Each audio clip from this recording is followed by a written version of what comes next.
Lorsqu'au lendemain de la guerre de 1870, le ministère de la Guerre décide d'implanter à Saint-Quentin un régiment d'infanterie, la ville de Saint-Quentin accepte de financer en grande partie les travaux et de fournir un champ de manœuvre, près de l'actuel stade de Brézy, de 16 hectares, ainsi qu'un champ de tir. Dès 1874, on procède à l'expropriation de près de 80 parcelles maraîchères dans le faubourg Saint-Jean, à côté de la rue Thiers. Les plans sont établis par le génie militaire dès juin 1874 et au printemps 1877, les bâtiments sont prêts à accueillir le régiment. Le 87e régiment d'infanterie rentre officiellement dans ses locaux le 17 août 1877.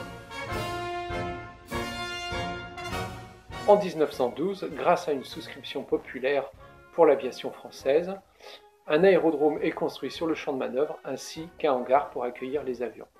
Après l'entrée en guerre de la France, le 87e régiment d'infanterie part pour le front le 4 août 1914, suivi très rapidement des réservistes du 287e régiment et enfin les soldats du 10e régiment territorial.